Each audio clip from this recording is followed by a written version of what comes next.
जैन साथियों साथियों इस टॉपिक में इस वीडियो में आज कई पॉइंट आपके क्लियर करने वाले हैं।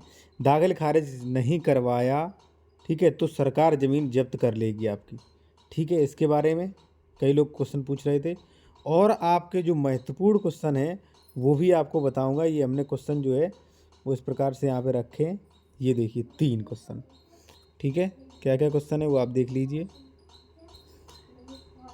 कि दाखिल खारिज नहीं कराने पर रजिस्ट्री कितने दिन तक वैलिड होती है, दाखिल खारिज कितने दिनों तक करवा सकते हैं, दाखिल खारिज नहीं करवाया तो क्या होगा, सरकार जब जब्त जमीन करेगी क्या होगा, सब कुछ तीनों जो है वो आपके क्लियर करूंगा साथियों। ठीक है, चलिए साथियों एक चीज़ मैं आपको बता दूं कि टॉपिक शुरू करने से पहले मैं एक चीज़ कहूँगा आपसे कि यदि साथियों आप कोई भी सलाह लेना चाहते हैं, ठीक है, कोई भी ज़मीन खरीद रहे हैं, डॉक्यूमेंट्स वेरीफाई कराना चाहते हैं तो करा सकते हैं।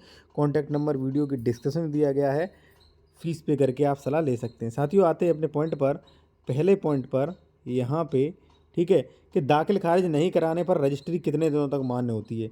देखिए साथियों, जैसे ही आप रजिस्ट्री करवा लेते हैं तो लगभग 1 महीने बाद या 3 महीने बाद जो है आप जो है दाखिल खारिज के लिए आवेदन कर सकते हैं। ठीक है, मान लीजिए आपने नहीं किया, दाखिल खारिज नहीं करवाया, फिर भी आप 2 साल, 3 साल, 4 साल तक करवा सकते हैं। ठीक है, फिर उसके बाद क्या होता है, जैसे मान लीजिए 4 साल तक आपने रजिस्ट्री करवा ली, ठीक है, रजिस्ट्री के आधार पर दाखिल खारिज नहीं करवाया है, तो हो सकता है 4 साल बाद जब आप तहसीलदार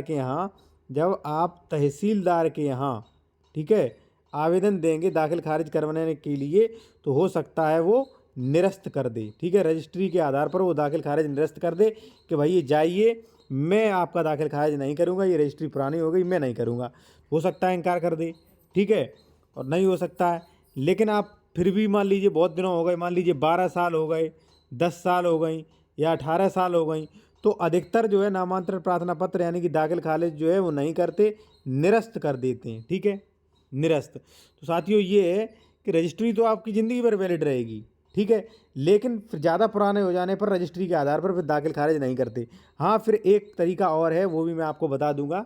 ठीक है, अब बात आती है साथियों दूसरे पॉइंट की। ठीक है, यहाँ पे दूसरा पॉइंट कि दाखिल खारिज कितने दिनों तक करवा सकते हैं।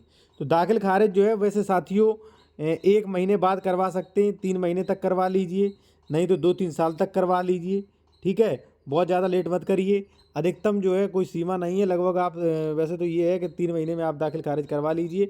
नहीं करवाते हो तो आपकी मर्जी, 1-2 साल तक करवा सकते हो। अगर ज़्यादा पुराना हो गया, मान लीजिए 12 साल हो गए, 10 साल हो गए, 8 साल हो गए, 14 साल हो गए या 25 साल हो गए, तो कई बार जो है तहसीलदार रुपए मांगते हैं, क्योंकि तहसीलदार जो होते हैं वो घूसखोर होते हैं, ज़्यादातर भ्रष्ट ही होते हैं सब कुछ।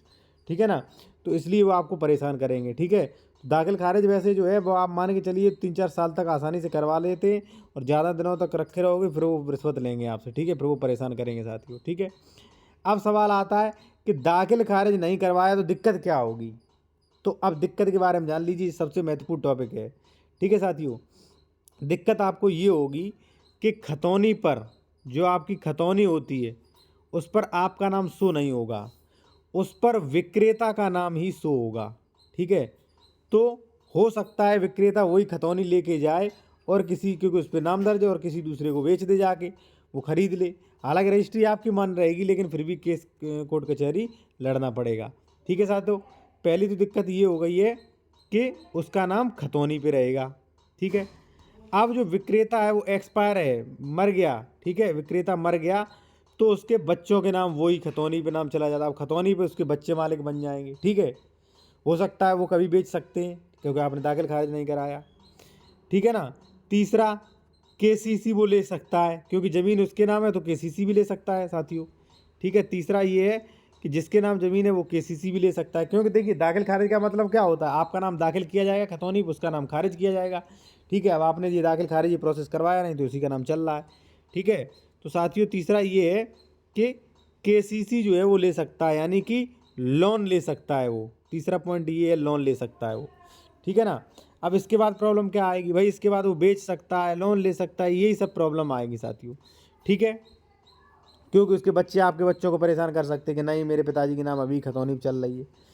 एंड ये निकलेगा कि पहली रजिस्ट्री ही मान्य होती है। ठीक है ना, आपने खरीद लिया, वो रजिस्ट्री मान्य होती है।